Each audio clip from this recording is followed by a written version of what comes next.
When he pushed open the front door that morning, expecting the store to be empty the way he needed it to be, for whatever backroom deal he had lined up, he stopped. So suddenly the hinges let out a small creak behind him, and it was almost strange, seeing his expression freeze in place like he had walked into the wrong building, because every aisle was filled with people who should not have been there at that hour.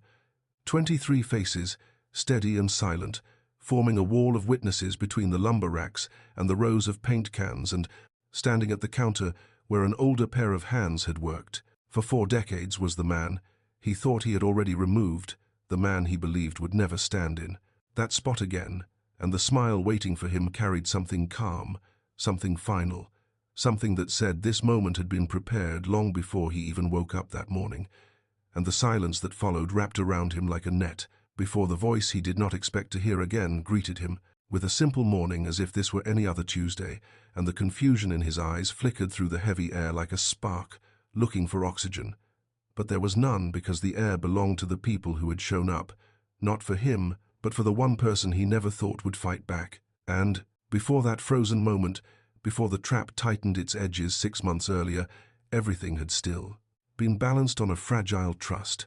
a trust built across years of sweat, mornings, evenings, winters, summers, and a lifetime of small, unglamorous work. The kind of work the older man had inherited from his father, the kind that didn't need flash or reinvention to matter, the kind where you knew the name of every farmer and contractor and retiree who stopped in for paint or keys or lumber or advice. And after the loss of the woman who once steadied his world, he had thrown himself into the aisles, the routines, the familiar clatter of tools, because it was the only place where the ache didn't swallow him whole. And when the nephew drifted back into his life, with stories of hardship and renewal after disappearing into a city life full of shine and noise, the older man had wanted to believe him, wanted to believe that grief had softened him the way it softened many people, that the connection they once had could be rebuilt, that perhaps the store which had seen 3 generations move through its doors might remain in family hands through a 4th, and the nephew spoke all the right words about legacy and roots and starting fresh, and the older man allowed himself to hope, because hope is something lonely, people cling to without realizing how heavy it is to carry, and the nephew arrived with ideas, with confidence, with a voice honed by boardrooms and elevator pitches, talking about modernization and expansion and digital ordering and inventory overhauls. And the older man listened, even when discomfort curled in his stomach, because he wondered if maybe he was too set in his ways. Maybe he had grown too rigid, too tied to the rhythms that had sustained him for decades. And when the nephew spoke of estate planning gently but firmly, urging that the responsible thing was to get the paperwork in order, so there would be no chaos if something happened, the older man didn't question the intention, didn't ask why a man so young was so eager to formalize succession so quickly. And when the documents landed on his table full of language he didn't fully understand, he trusted the explanations offered, because grief makes a person see what they want to see, and family makes them blind to the places where trust cracks. And so he signed his name, believing it was a slow handover, believing he would still steer the ship, believing his nephew wanted partnership, not control. And the wine that night tasted like relief, like a future, gently settling into place. But 3 weeks later, he walked up to the door before sunrise, as he had for 42 years, and felt the cold sting of metal, refusing him, refusing the key that had always opened his world. And when the nephew's voice came through the phone, flat, efficient, distant, like speaking to a stranger, the older man felt the ground shift beneath every memory, because the calm statement that he was no longer needed, that he was being removed for the good of the business, that a buyer was already lined up, that everything was just business, struck with a precision sharper than betrayal should have. And the older man stood in the rising morning light, realizing that the papers he signed, thinking they were a safety net, had been a cage the nephew built around him with charm, patience, and quiet calculation. And as he listened to his legacy being carved up into pieces to be sold to the highest bidder, the ghost of the woman he lost seemed to echo inside him, whispering something he had ignored for years. That kindness without boundaries is not compassion, but to surrender. And he drove home that morning, with silence pressing against him from all directions, the weight of 42 years, settling heavy on his chest. Realizing this was not incompetence or misunderstanding, it was strategy crafted by someone he had loved, like a son. And that understanding marked the precise moment something inside him stopped bending and started sharpening into resolve. I spent the rest of that day moving through the house like a man trying to gather pieces of himself from corners he had not visited in years, touching frames, shelves, tables, as if they might steady the shaking just beneath my ribs, and the silence inside those walls felt thicker than usual, almost as if the house itself was holding its breath, waiting to see what I would do, now that the ground beneath everything had shifted, and I could not stop replaying the moment that key refused to turn. The moment my own hand hesitated, not because of age, but because some instinct deep inside me already knew the truth before the phone confirmed it, and the nephew's voice still rang in my head, polished and cold, explaining my removal like he was reading weather updates instead of dismantling a legacy that carried the fingerprints of the woman I had loved, the father before me and the grandfather before him. And every sentence delivered with that detached tone carved another small wound into me, because it was not just betrayal, it was contempt, the kind that grows in people who mistake kindness for weakness and think longevity means irrelevance. And I walked into the workshop in the garage that evening, intending to fix something, anything to give my hands a task before my thoughts consumed me. But all I could do was stand there staring at tools that had been touched by generations, remembering how the late woman used to laugh at the way I always kept the place too organized, remembering how she would bring lemonade in a jar and talk to me while I worked, remembering how she believed in the nephew more than anyone else. And that memory cut deeper than anything, because I could not imagine what she would say if she saw how the boy she hoped would carry the family forward had instead carved a blade from her trust and pressed it into my back. And I sat down heavily on the old wooden stool, running my hand across the workbench, tracing grooves worn by decades of use, and for the first time since the morning, I let myself feel the full weight of the loss, not just of the store, but of the story of us, the story of family, the story I had clung to so tightly it blinded me to every warning sign. And they had been there, the rushed enthusiasm, the careful charm, the way he made decisions before asking, the way he dismissed the older customers as relics, holding the business back, the way he never once stayed late to help clean, never once checked the books slowly, never once listened to the quiet rhythm of the community that kept the store alive. And I saw now how every suggestion had been a step toward removing me, how every compliment had been a mask, how every handshake had been another thread tying me to a plan I did not know I was part of. And grief turned into something sharper, something that clipped at the back of my throat as realization settled fully into place. He had never intended to run the store. He had only intended to own it, sell it, pocket the life I had poured into those aisles. And when that truth finally crystallized inside me, something old inside me stirred, something I had not felt in years, a steadiness, a clarity, a refusal to be erased. And I stood from the stool with a breath that felt heavier than air and walked back inside, because I knew I could not undo what had been signed. But I also knew there had to be something in that paperwork that could tell me how he had done it, the language he used, the loopholes he exploited. And I dug through drawers and boxes until I found the folder, the one I had tucked away after signing, because I trusted him, trusted blood, trusted the idea that loyalty ran in the family even when evidence said otherwise. And as I spread the pages across the table, the words began to twist into meaning. Phrases that had sounded harmless when he explained them now shone with sharp edges and tricks, contingencies, timelines, transfer clauses, everything designed to strip authority from me, while keeping me unaware until it was too late. And I sank into the chair, reading line after line as the sickening truth rose like a tide. He had planned this months before. Coming to see me, had recruited those lawyers, had crafted every sentence, and had waited for the perfect moment when grief, loneliness, and age made me susceptible to manipulation, and the betrayal that settled over me felt heavy enough to buckle my shoulders.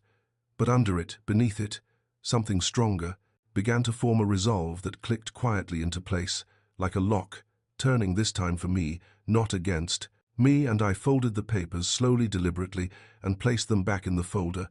because I knew I was not finished. I knew that if he had taken everything I built, then the least he would face was the truth laid bare in front of the people. He pretended to respect the community he thought he could step over the roots. He believed he could cut cleanly without consequence, and as night wrapped itself around the house, I sat there in the dim light, unmoving, determined, and thinking of every person whose hands built that store, thinking of the late woman who would have never allowed this had she been here, thinking of the promise I silently made the day she was buried, to protect the things she'd tend, loved the things she shaped, and I realized that promise had not ended just because she was gone. It lived in me, in my breath, in my bones. And if the nephew wanted to erase me from my own history, he had forgotten one thing. The part of me she built did not break it, waited. I woke before sunrise the next morning with a stiffness in my chest that felt like someone had placed a stone there during the night, a heaviness that did not hurt but refused to move, and I sat at the table with a cup of cooling coffee, staring at the folder as though it might open itself, reveal something new, something I had missed, something that would soften what had been done. But the truth did not soften it, sharpened, becoming clearer the longer I looked at it, and the quiet in the house pressed against me until it felt like the walls were waiting for me to act, waiting for me to decide whether I would accept the theft of my life's work or whether I would let part of me that had been sleeping since the late woman died finally rise. And I placed my palms flat against the wood of the table, grounding myself in the grain, the scratches, the dents left by years of use, because this table had seen every version of me, the eager young man, the grieving widower, trusting uncle, and now it would see the version of me that, no longer backed away from truth. And I gathered the documents, stacking them neatly, and drove into town, where the streets were still quiet, the lights flickering awake in shop windows, and the smell of fresh bread drifting from the bakery. And I walked into the office of the one person who had stood by me through the hardest years, the one who handled the estate when I lost, the woman who once steadied my spine, and the one who knew how to read the fine print without letting emotion cloud her judgment. And when she looked up from her desk, her expression softened in a way that told me she knew something heavy had arrived. And I laid the papers before her without a word, and watched her face shift from curiosity to alarm to disbelief, and finally to a kind of quiet anger on my behalf. And she read everything slowly, carefully, her pen tapping once against the contract before she asked the question I already knew the answer to. "Did you sign this willingly?" And I nodded, because I had. I signed it willingly, but not knowingly, not with understanding, not with awareness of the traps folded into the language. And she leaned back, studying me with that steady gaze she used when preparing someone for bad news. And she told me plainly the nephew had orchestrated a full and legal transfer of control, using clauses masked as succession, planning disguised as estate protection, and that by the time I realized the truth, the store was no longer mine in any practical sense, and my breath caught for a moment. But she wasn't finished. There was more, a clause buried near the end, one that required the signature of a secondary trustee before any sale could be finalized. A trustee he had never expected would still be active,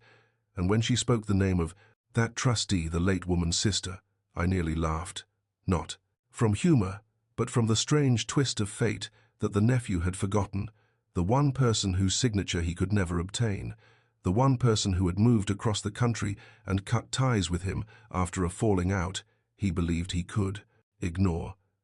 And suddenly the lock that had trapped me did not feel impossible anymore, and the weight on my chest loosened enough for breath to return fully, and I watched as she crafted a plan, a strategy built not from revenge but from truth, from rules he believed worked only in his favor.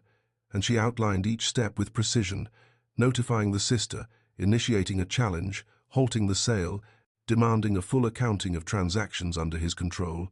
And with each step, the nephew's careful structure began to splinter, as though the truth itself were pushing against its weak points.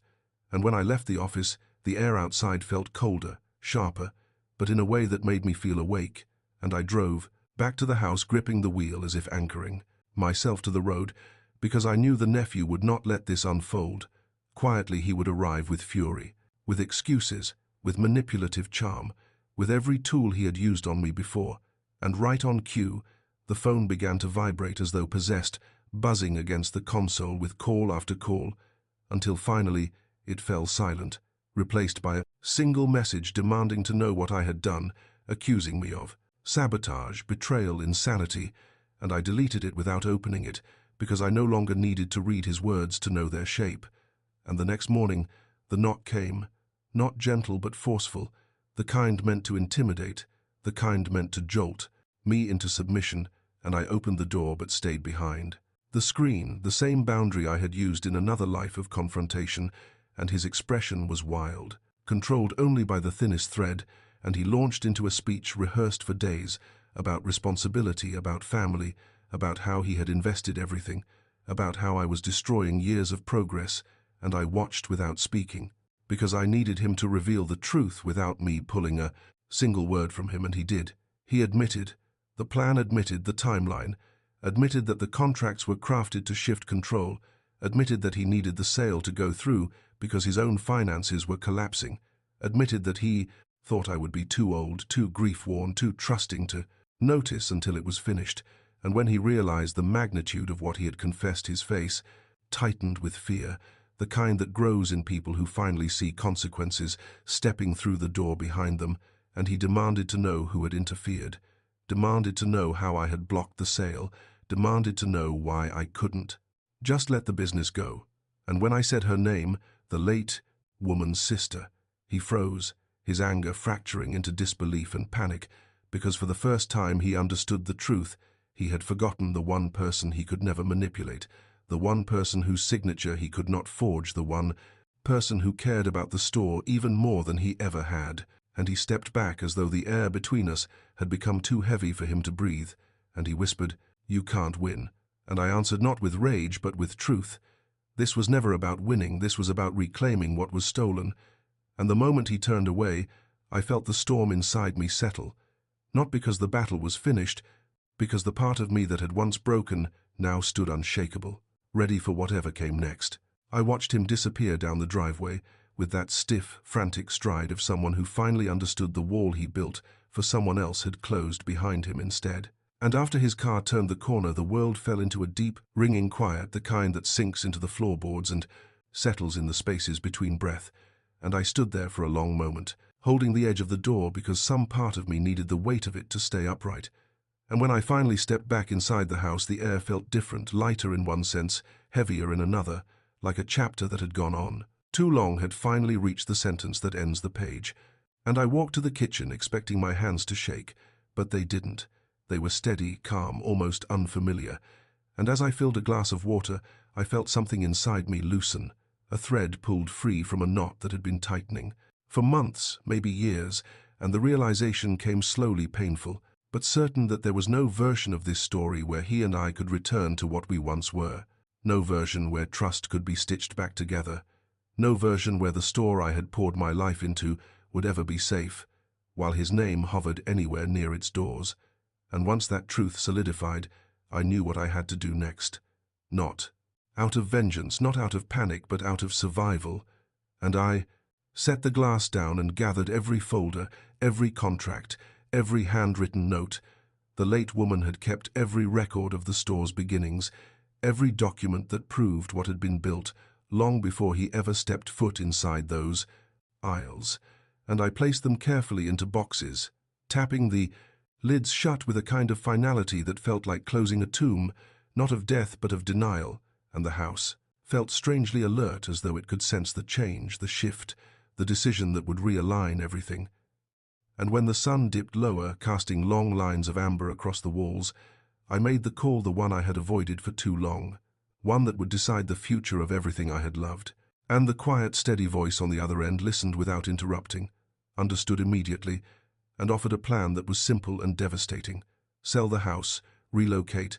protect what remained of my inheritance, protect myself, remove the trace of vulnerability he could exploit again. And for the moment I hesitated, because leaving this house felt like tearing out a page from a book I had lived inside. For half my life, the late woman painted these walls, chose the curtains, planted the lilacs that bloomed every spring, and leaving felt like leaving her again.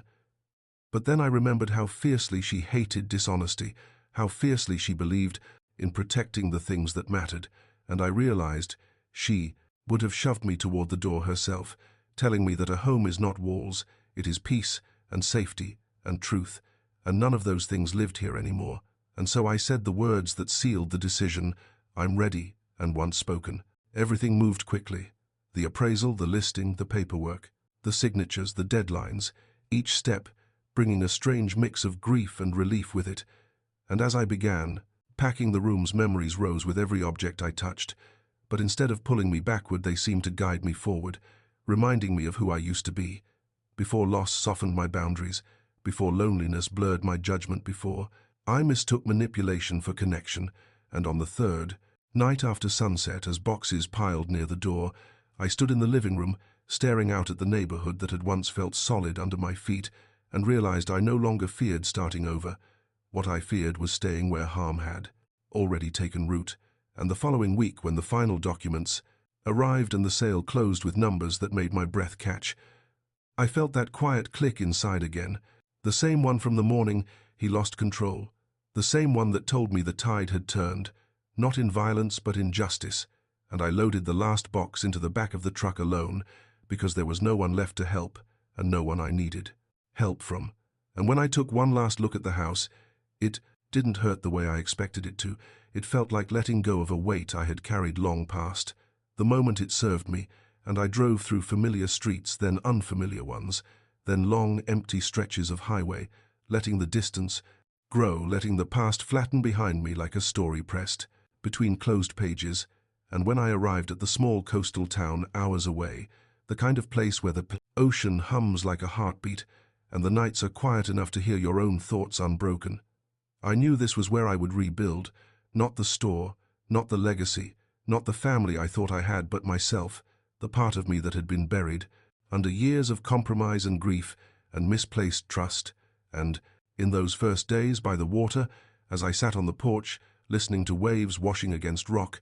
I felt no bitterness, only a tired, deep exhale that seemed to empty months of strain from my chest. And I knew then that disappearing wasn't an act of cowardice. It was an act of protection, a way of stepping out of reach, so he could no longer carve pieces out of me and sell them to the highest bidder. And, for the first time in a very long time, I felt safe. The first winter in the new town passed with a quiet that felt almost unfamiliar, a quiet without dread, without footsteps rushing toward my door, without the vibration of a phone demanding I solve a crisis I did not create. And I found myself waking each morning to the soft roll of waves brushing against the stones below the cottage windows, a sound that steadied me in a way I had forgotten was possible. And each day I carved out a life that belonged only to me, walking into the small hardware shop near the harbor, where the owner greeted me with genuine curiosity instead of expectation, where strangers asked who I was, not what I could give them, and slowly my shoulders learned how to lower from that permanent tension they had carried for so long. And as weeks slipped into months, routines took shape. I joined a local group of retirees who met at the community center twice a week, fixing old tools, building small benches, restoring chairs people thought were beyond repair. And in the careful work of sanding old wood, I found a rhythm that felt like stitching myself back together piece by piece, and no one there knew anything about the betrayal or the store or the nephew who had carved through my life like he was entitled to it. And that anonymity was freedom, the kind I didn't know I craved until it settled softly around me. And during this time, news of the nephew reached me, not directly, but through threads that drifted in from the town I once lived in, whispered by someone who knew someone, or carried through a message passed from a distant acquaintance. And every update felt like hearing about a stranger, not someone I once cared for. Like blood, the sale he depended on never happened. The debts he hid grew heavier, the loans he chased slipped out of reach, and the collapse he had built his life upon began to show in cracks he could no longer plaster over. And one day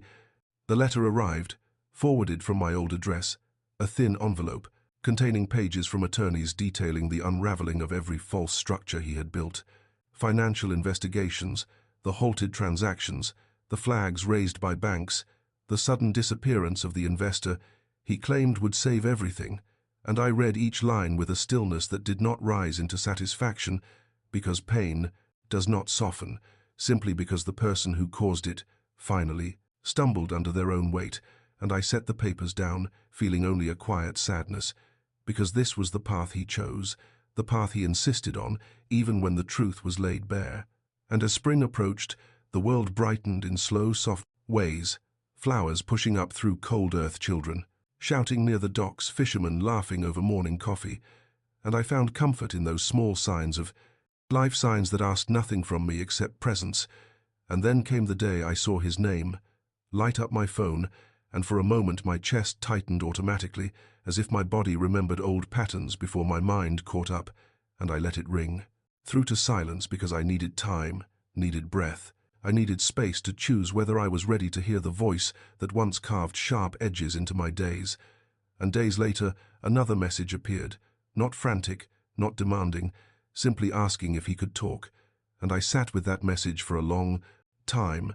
letting myself feel everything, the anger, the grief, the remnants of love, the exhaustion, the complicated ache of someone who had once mattered deeply and who had taken advantage of that depth. And after sitting with it until the harshness inside me softened enough to listen, I replied with a single word, yes. And when the call finally came, his voice sounded smaller, thinner, as though life had scraped away the hardness he once wielded like armor. And he spoke, slowly, not with excuses but with a sort of defeated honesty, describing how everything had fallen apart, how the people he trusted vanished, how the investors he bragged about had never existed, how he had chased validation instead of stability, and found himself standing alone with nothing but regret. And I listened in a silence that held no anger, just an ache deep and old, as he admitted he had wronged me, admitted he had used me, admitted he had tried to build a future on a foundation carved from lies. And when he apologized, truly apologized, not for the consequences but for the choices, the harm, the betrayal, I felt something inside me loosen, like a rusted hinge, finally giving way, and I did not offer forgiveness, not immediately, not blindly, but I told him I heard him, told him I believed he was trying, told him that rebuilding takes time, honesty, patience, humility, things he had not shown in years, and the weight in his voice cracked then, broke, and I realized he was crying, not the theatrical kind. He once used to sway people, but a quiet, restrained grief for the damage he had caused, and for a moment the memory of the boy he used to be flickered across my mind, the boy who ran through the aisles of the store, the boy who believed the world was steady because someone would always catch him, and I felt the heaviness of that memory settle into the gentler place inside me. And after the call ended, I stepped outside into the salt-tinged air and watched the horizon melt toward dusk, and understood that pain does not vanish simply because truth is spoken, but it shifts, becomes something you can carry without breaking. And standing there listening to the waves roll in, I realized I was no longer living in reaction to what he had taken from me. I was living in the quiet shape of what I had rebuilt for myself, and that alone was enough. Summer settled over the coastal town in a slow, warm hush, the kind that softened the edges of days and made the air feel thick with salt and sunlight, and I moved through that season with a quiet steadiness, learning the rhythm of a life that belonged entirely to me, the walks at dawn, when the shorebirds darted across the wet sand, the afternoons spent repairing small furniture pieces for neighbors who paid mostly with gratitude and fresh bread, the evenings on the porch where the world dimmed into gold and the sound of the waves carried more comfort than any voice ever had. And with each passing week, the pain inside me thinned, not disappearing but stretching into something gentler, something that did not dig claws into my ribs anymore. And then one morning, as I stepped outside to check the garden, I saw a car pull into the gravel driveway, slow, hesitant, almost uncertain, and when the door opened, stepped out not with the swagger he once wore, not with the confidence that used to roll off him like heat, but with a stillness that told me life had carved him down to something real, something stripped of illusion, and his eyes searched my face in a way that carried history and hurt and hope all at once, and before he could speak, I simply nodded, letting him, he could walk closer, letting him know I was willing to hear whatever he had carried all this way. He took a breath like he was steadying himself against the weight of his own failures, and he sat on the porch steps, not asking permission, just lowering himself into the moment, like someone finally too tired to pretend, and his voice, when it came, was softer than the last time we spoke, softened by months of confronting truths, without shields, without excuses, without anyone left to blame. And he told me everything, not just the collapse of the business, not just the debts, not just the fallout, but the loneliness, the realization that every day the person he had once tried to impress had vanished the moment the shine fell away. And he told me how he kept hearing my silence in his head, the silence that forced him to sit with himself instead of running to another distraction. And he said the words he once spat at me with cruelty, replayed in his own mind like a reminder of who he did not want to be anymore. And then he said something I did not expect, something that shifted the air between us. He said he missed me. Not the money, not the store, not the legacy. Me, the man who raised him, the man he betrayed, the man he expected, would always be there no matter how deep the knife went. And hearing that did not heal anything, not instantly, but it cracked open a space where healing could begin. And I looked at him, really looked at him, and saw not the manipulative adult who took everything from me, but the lost man who had finally reached the end of his illusions and was searching for a way back to himself. And I felt something warm and painful stir inside me, something that had slept through months of rebuilding. And I told him quietly, not kindly, not harshly, just honestly, that trust cannot be rebuilt on words. Alone, that time is the only tool that can sand down splinters embedded too deep. And he nodded with a sharpness that told me he already knew that, already accepted that, already prepared himself for a long road instead of a quick fix.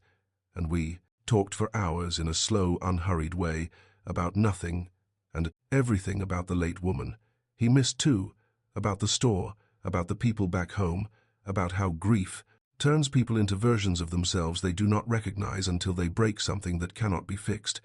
And when he stood to leave, the sun had dropped low in the sky, painting the porch in a warm, fading orange, and he hesitated before stepping off the last plank, turning back to ask if he could visit again. And I felt the old ache rise, the ache of remembering the past and imagining the future. And I answered simply that he could visit, but he would have to come with truth each time, because lies would never pass through my door again. And the relief that flickered across his face was so raw, it nearly pulled something out of me. And after his car disappeared down the road, I sat on the porch, with the evening pressing in around me, listening to the waves roll in steady and constant.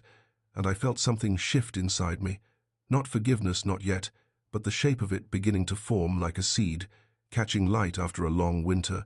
The days that followed carried a lighter weight, as though the part of me that once feared every ring of the phone, every knock on the door, had finally loosened its hold. And I realized I had reached a place the man I used to be never believed was possible, a place where the past no longer dictated the size of my world, a place where I could stand, rooted but unburdened, a place where healing did not require forgetting, only understanding. And as the tide rolled in under the fading sky, I felt the late woman's presence in the quiet warmth that settled over me, reminding me that love is not measured by how tightly we hold on, but by how bravely we let things transform. And I understood then that the life I had now was not the one I lost, but the one I chose, and in that choice I finally found peace.